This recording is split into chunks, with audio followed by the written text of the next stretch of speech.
In this kind of position, the thing which is worth noticing is that in the center, out of d4, d5, e4, e5, only white is the one having a pawn. And black doesn't have a single pawn in the center, right? Whenever you see that in the center, there's no pawn from your opponent side. Like this, if I add, there's a pawn. But if I remove this, there's no pawn in the center. And whenever this happens, if you now start focusing on placement of pieces, so usually the piece development goes something like that. And there will be some pieces maybe over here. And if provided the bishop, this guy, usually what happens whenever you have to develop in a nice manner, you try to see that you do not put as black the bishop on d6. Because the moment you do that, you allow this tempo move. Pawn e4, the threat becomes pawn e5. And many times, especially in blitz chess, rapid chess, bullet chess, I have seen many people just tend to miss it. So I'll share you one example quickly. Yeah, so the game started in gambit setup, and my opponent accepted the pawn, and I want to take the pawn back, so I played pawn e3. Knight c6 takes bishop f5, knight to c3, e6, castles, and here my opponent is playing bishop d6. And this is the move which should not be played. And if I show you on the right side of the board, if you notice carefully, the top players that have played, these are FIDE rated games.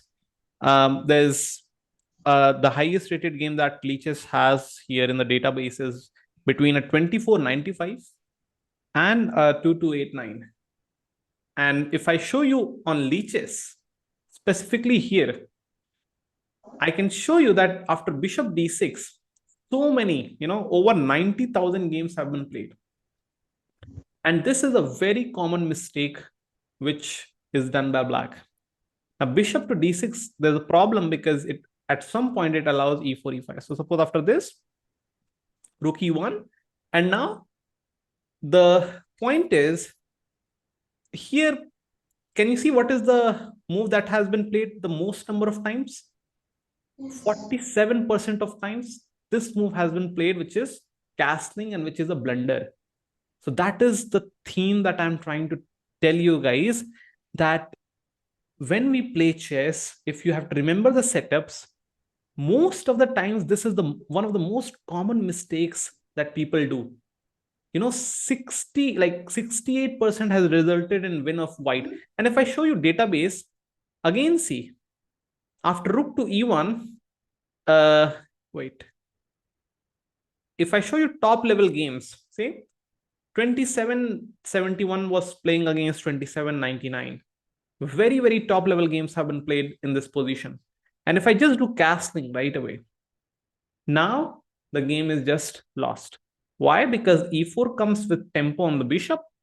And after bishop goes wherever, doesn't matter much, bishop g4 or bishop goes back, e5, and now you are going to lose a piece. Let's start focusing from here. Now, after castles, the move that black should play is not bishop d6, but bishop to b4. Because guys, I've taught you that whenever in the center you see pawns on the dark squares, it means the light squares are vulnerable. And you want to play a knight over here to not allow pawn e4 to happen. Assuming if you still play bishop d6 and rook e1 happens, you can still play knight to e4. And this is kind of a decent position, but better is to just go bishop b4. Why do I say that? Now rook e1 is never a threat. Now you can just castle because you don't have a bishop here. So he can never fork you anywhere. So even if you just castle, and now if this happens, you can just come back or you can just pin them. Bishop g4 is usually the most obvious choice because knight d4 is next. After e5, you can go knight d5. and play normal chess. This is completely equal position.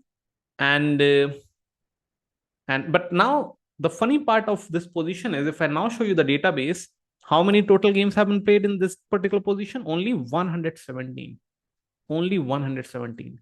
So my point is to tell you that these are very, very common mistakes which people do in chess. Let's start understanding one more idea. So here the game started, and we reach in the Queen's Gambit position. It is called as a Slav defense. Both sides are happily developing. But now here, white does a move. And the move is pawn to c5. Now, in this particular position, can you see over 3.5 lakh games have been played in this position, which is a mistake, by the way. It's never good to play pawn on c5 if the bishop has not moved. Why do I say that? I will start attacking you. You will start defending. I will start attacking. You will start defending, and now you are completely lost. If I now I can just take, and the rook is gone. Now the queen really want to protect the, like queen really want to recapture, but because of the bishop, queen cannot do that. So just try to see. Suppose after this, if you play c5, this is a mistake, but I can see that over 3 lakh games have been played in this position, which means that people, even though this is a mistake, it's still being played. Now, I'll show you a game between Magnus Carlsen and Vishy Anand in 2014 World Championship match at Sochi, game number 3. Okay, so we do have a couple of... So, oops, what is this? Okay, so let me just copy the pigeon. Okay. Now let me just load it somewhere.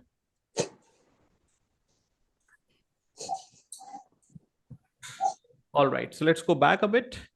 See, how can you learn from the mistakes and how can you improvise? So let's see this game.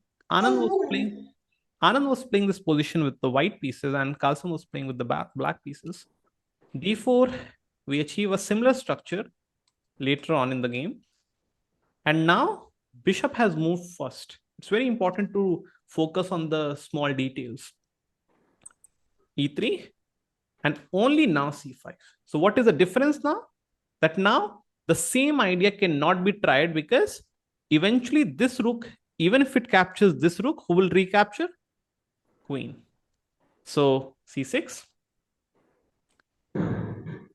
Can you see the same moves are being played? But now this time this capture cannot happen. And this is a good way to play. So whenever you go for this advanced c5 push, what is the... Yes? Vishwananand won. Yes, he defeated Carlsen in this particular position because this is a very nice attack. The c pawn can reach c7 because the bishop is controlling that square. See, how did he create the pass pawn? Bishop takes, and now he created a fantastic pawn sack. Pawn b5, hitting the rook. C pawn takes, and now this pawn is passer. And now obviously he cannot take because the knight is hanging with check. So c7, and this pawn was one of the reasons why Anand won the game. Now again, guys, I'm not trying to show full length games. My point is, from today's class, to just teach you very common mistakes what people do. Suppose now I'll ask you guys this question. If, yeah, so in the game Carlsen played this. Now just unmute yourselves, raising your hands. Can you guys tell me what should you play as white in this position? And why? What would be? Knight to b5. Okay. Knight to a2. Okay. Let's hear the whole class. Let's see the opinions.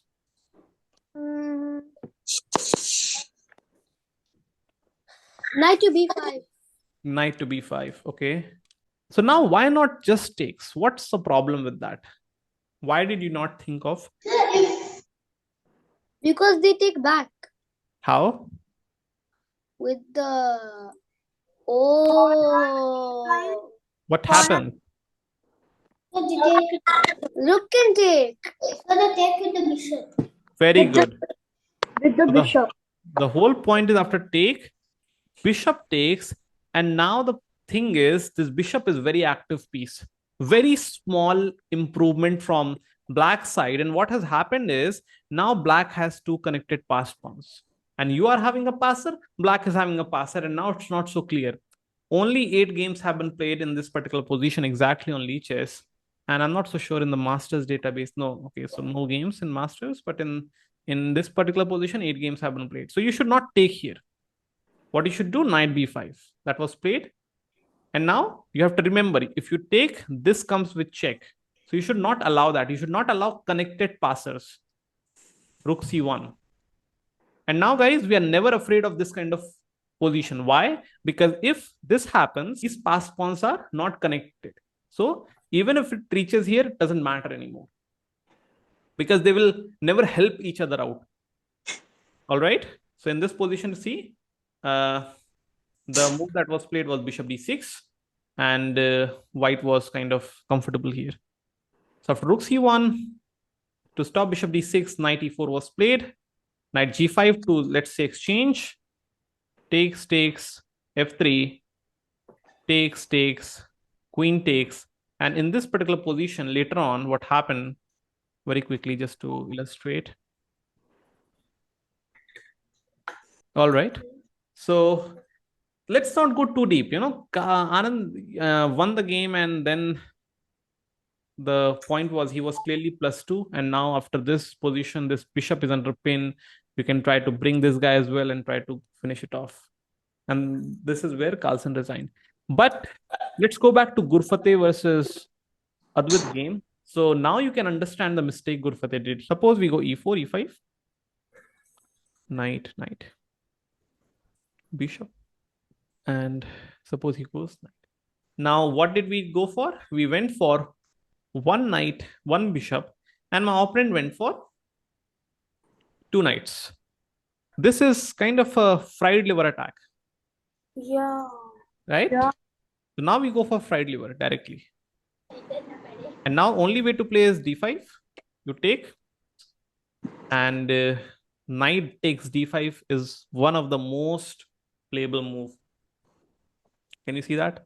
In fact, it's a mistake. Knight takes d5. Knight e5 is the best. Or knight d4 is the best move. But knight e5 is generally the main line.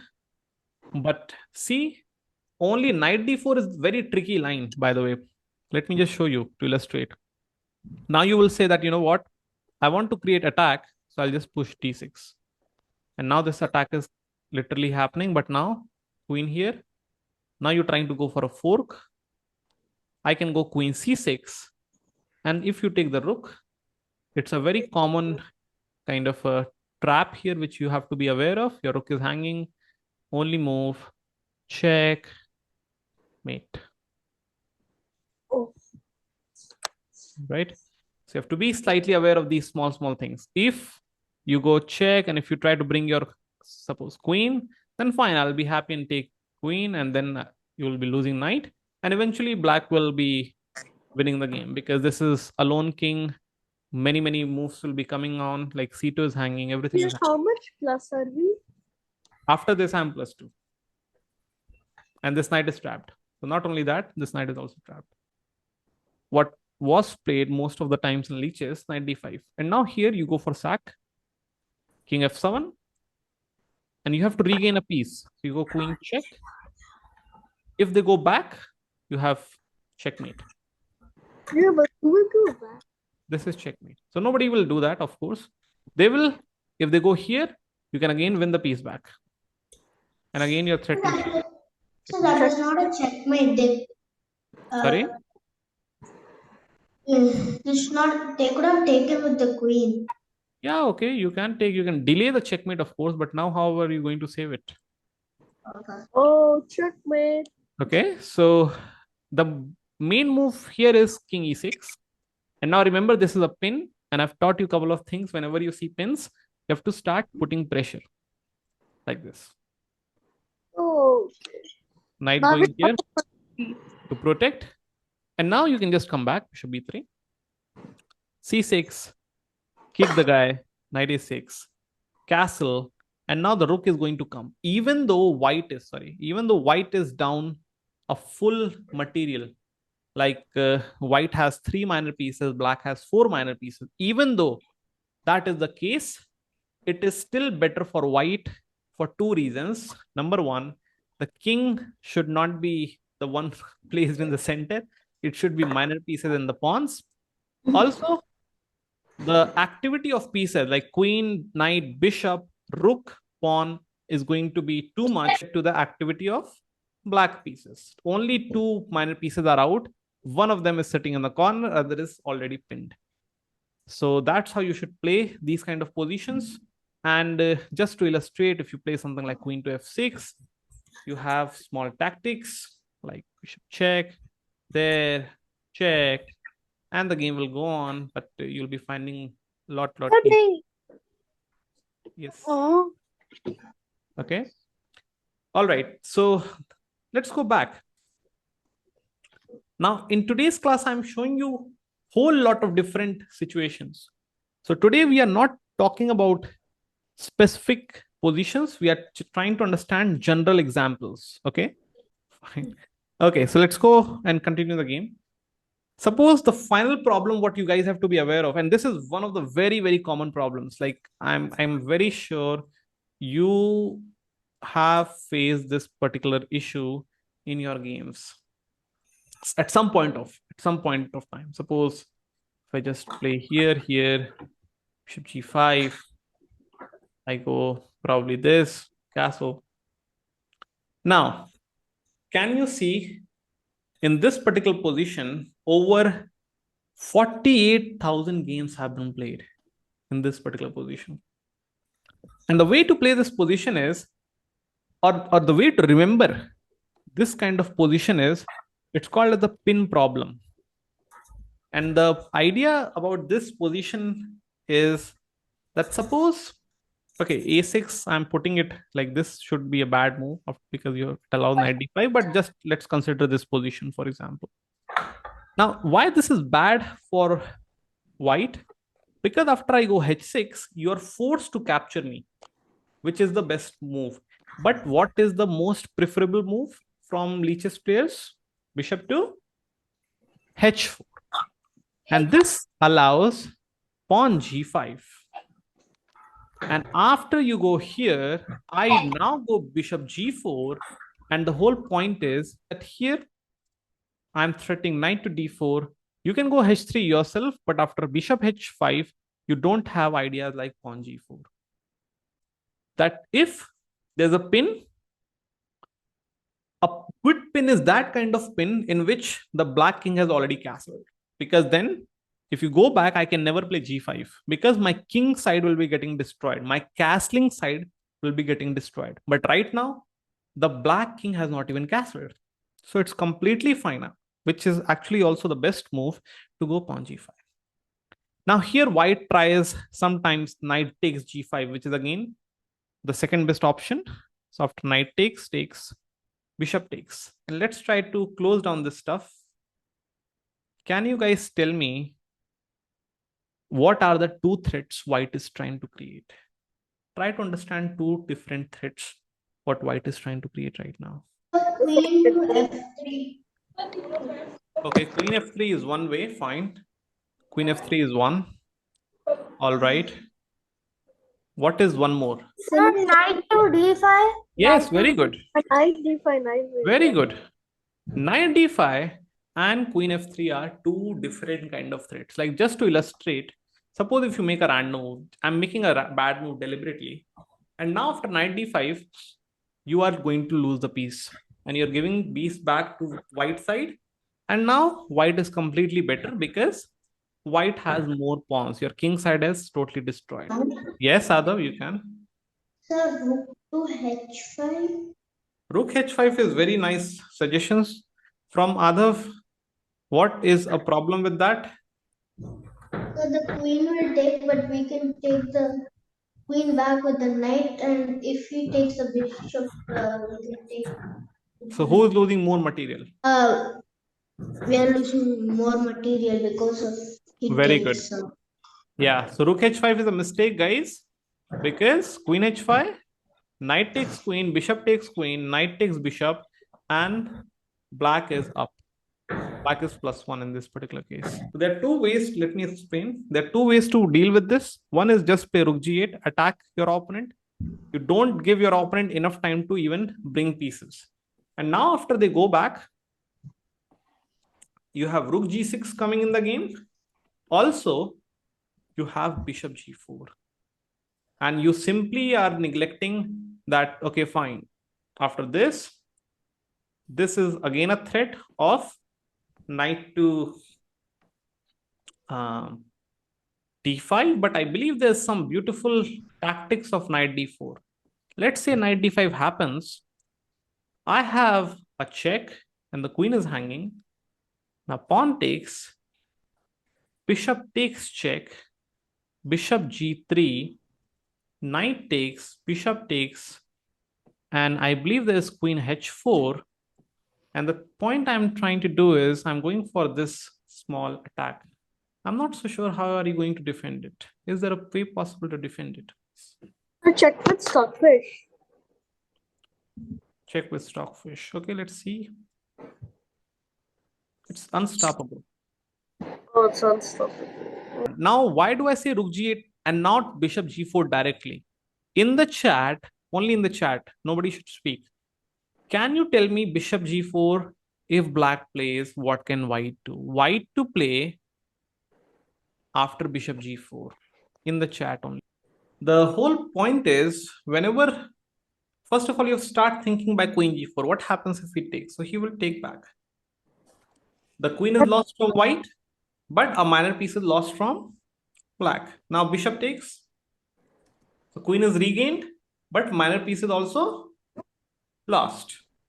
So it's equal trade-off in which black is anyways +1. So black will be better after queen g4. So after this happens, black is completely fine because just queen and minor piece got exchanged and black is still a minor piece up. So basically black is +1 here. Now, try to see who is the defender of this guy. It is the knight. So what if bishop takes knight? And now I already started capturing a minor piece. Now you take me. I take you. And now I got your queen and minor piece. You just got my queen. And if you take my bishop now, what is the difference? I'm also getting a piece back. So in this case, I got one extra minor piece. See again, right away I started capturing your minor piece like this. Then I captured queen. You captured my queen and you lost your bishop also. So what was the best move? Bishop f6 is the move. And even if you take now, I'll take that. And here again, it's completely fine for white because white is +2. So small things you have to start understanding. That is why rook g8 is required. And after you go back, and now you go bishop g4. Because now even if you capture, I capture, this is completely winning for black because the queen is under attack. If queen goes away, there are many ways to win this. The best is just go here. He goes here, and now you just enter. Same stuff. See h4. After h4, how should you guys play? So now can you play bishop g4? What do you think, guys? Can you play bishop g4 now? It's slightly confusing, right? When can you play bishop g4? When can you not play bishop g4? These are slightly confusing positions. You have to just start understanding the objectivity of the position. At what is happening? After bishop g4, what will happen again? What will black do? After bishop g4, can he play bishop f6 now? Even if he does, what happens, guys? Doesn't matter. Rook is anyways protecting.